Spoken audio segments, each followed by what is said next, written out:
right. Well, welcome to another installment of our online weekly Bible study. We've been talking about the idea of interruptions, and really what we're saying is, does God interrupt our lives, and how would we handle that? What are divine interruptions?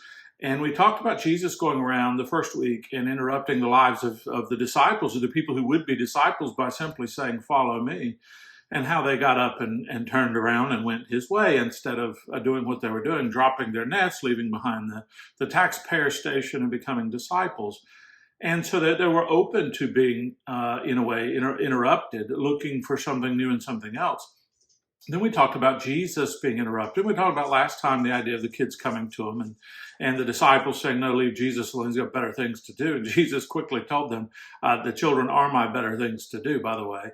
And so this week I want to kind of dive into another passage, Matthew chapter 9, just the second half of that, starting in verse 18.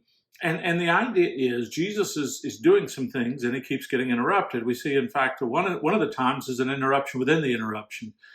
How does Jesus handle those situations where life is interrupted, where he's on his way to do something, presumably ministry, presumably he's Jesus, it's important stuff, and yet he sees people, he has compassion on them. That's what this passage tells us. And so he stops and he begins to interact with them, even sometimes at the risk of harm to himself.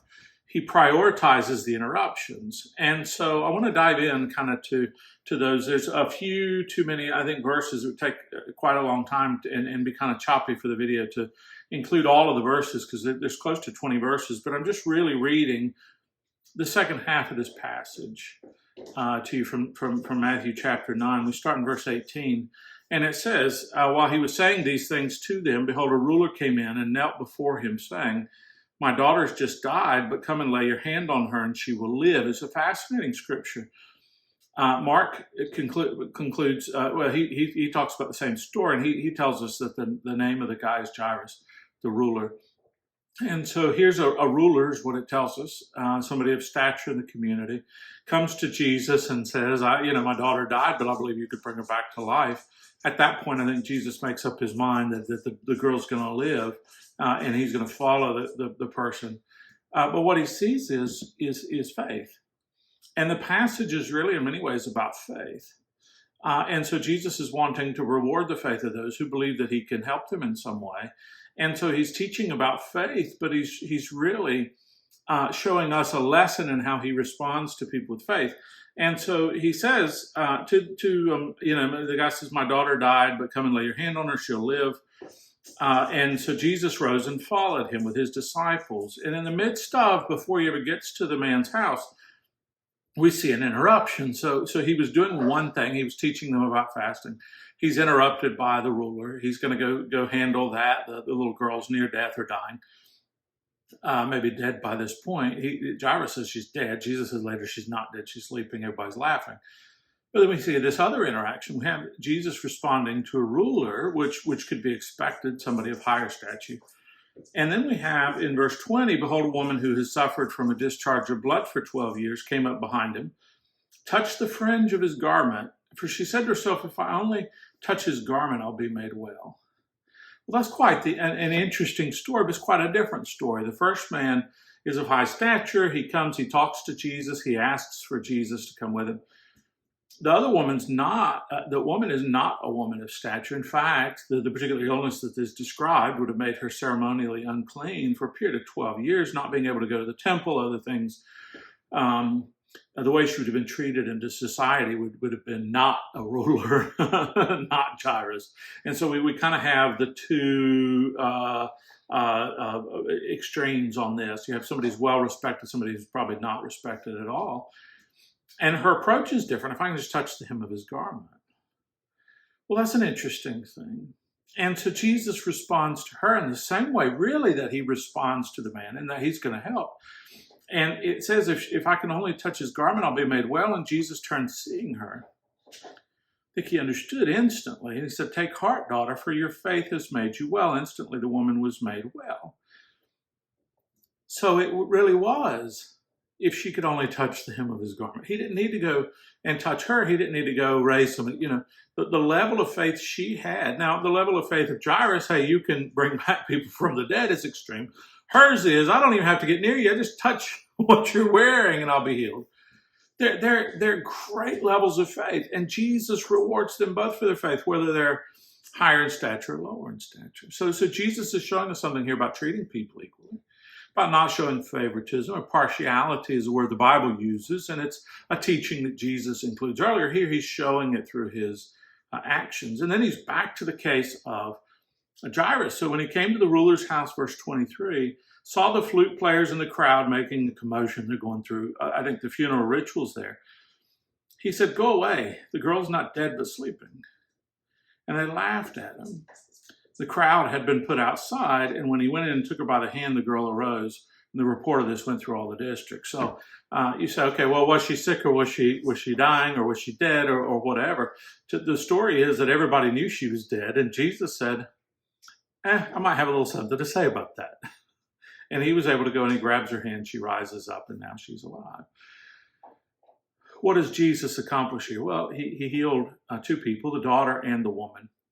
He showcased, and not showing partiality or favor, based on how the world sees people. He sees people differently. He's going to showcase that again in a minute. But what he's asking us is to see him in what he's doing and how he's accomplishing what he's doing. He doesn't care if people laugh at him. He doesn't care if he's touched by someone the society says shouldn't have touched him. Now he's ceremonially unclean, right?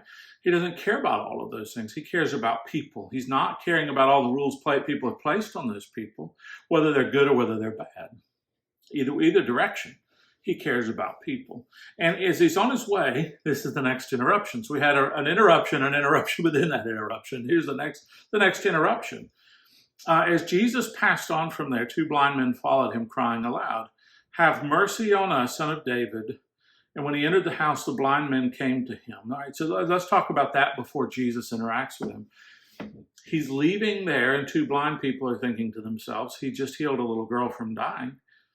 Maybe he can heal our sight. Now they're following Jesus. It says they followed him, and the people that I've read, the commentary kind of a situation that is out there suggests that. They followed him all the way from Jairus' to the next house. Not only that, but when they got to the next house where Jesus was supposed to meet people and he was about his business, they interrupted that. They were bold enough to go into somebody else's house.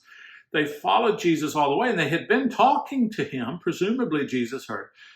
It's possible that and some people would suggest that Jesus had kind of been ignoring them.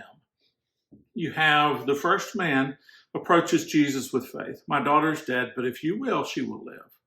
You have the next person touching the hem of his garment. She didn't have to talk, but it's a statement of faith. He said, "Your faith." He understood that her reaching out, touching his garment was faith. These people, the two blind people, are not expressing faith in the way that Jesus wants. In some way, they're expressing flattery. "Jesus, Son of David, have mercy on us." In some way, they're saying not because of their faith he should heal them, but because they're showing kindness to him, because they're elevating him, because they're honoring him, that he should heal. Jesus doesn't honor people. Jesus doesn't heal people based on flattery. And so in some way, they didn't get his attention, because I wonder if he even heard the words, "Jesus, Son of David," that, it's not something he cares to hear. Jesus didn't want to be flattered in that way. He wanted to hear faith. He wanted to see faith. He's showing people that he's responding and healing because of faith. So then what does he do? He asks them, "Do you believe that I'm able to do this? Do you have faith?" It's obvious to me that their first expression to him was not faith. And so then Jesus has to follow up. And of course they say, "Yes, Lord." Obviously he just healed a woman. He healed a little girl. He's going around healing everybody, spreading throughout the land. So they say, "Yes, Lord." And he touched their eyes, saying, "According to your faith be it done." And their eyes were open. So they obviously had some faith in addition to the other things. Jesus just didn't want that to be their first, the flattery perhaps to be the first thing. And then Jesus sternly warned them. "See to it that no one knows about it." And they went away and spread his fame throughout that district. It suggests to me the blind people were not Jesus. I said Jesus kind of people. In other words, they weren't responding to him in the pure faith that others were. They perhaps had in their mind, hey, if we flatter this guy, we'll get something out of it, then we can go make something great of that, because they're going to go share their story. It's not uncommon for people who've been part of miracles to share their story and use it to enrich themselves in some way, fame or fortune. Jesus told them not to. It may have been because he knew his heart was to do it anyway, and they did it anyway. They did have some faith. They believed he could do it. Who would believe he couldn't when he had just raised a woman from the dead? But maybe it's Jesus saying, don't go and share what I did for you, because he had other people who would share it from a pure faith perspective. Maybe he didn't want them to be his witnesses of all the people because they had the wrong heart. It said he told them not to, and they did it anyway. They were set to do their own thing anyway, but they benefited from his healing anyway. Okay, Jesus, when interrupting people, was trying to interrupt people who were willing to follow him and let him be the rule giver, the setter, to have faith in him. Other people benefited from that, because some of the interruptions are positive interruptions. The disciples left behind careers and they left behind things. Some of that was good. Perhaps some of that was not good. They left behind family and other things. Matthew, Levi left behind a fortune and said he would repay whoever he had stolen 4 times, etc. These people, it was beneficial. And it's almost like they're using Jesus to get rich and to share, so they spread that news throughout the land. Spread his fame throughout the district.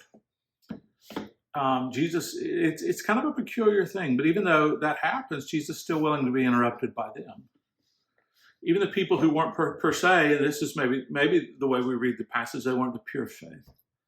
He still helped them. He still had compassion on them. And so it's an interesting passage of Scripture. Not all the Scriptures we read have the easy answer. And this one might be one of those. At any rate, they went and spread and talking about Jesus. Or maybe they got rich along the way. I don't know. Here's another that seems to be going downhill as they were going away. So Jesus, again, he's moving in the direction he's going. And as they're doing that, he's interrupted. A demon-possessed man who was mute was brought to him. And when the demon had been cast out, the mute man spoke. And the crowds marveled, saying, never was anything like this seen in Israel. But the Pharisees said he casts out demons by the prince of demons. In other words, if he has power of the demons, it's from Satan himself. It's not flattering. They're trying to tear him down. He could have skipped that event. He could have skipped that interruption. Why didn't he? C.S. Lewis was quoted a long time ago, actually pretty instrumental in saying this. And I'm not going to quote it word for word, but he said, many of us think that our lives are interrupted by interruptions.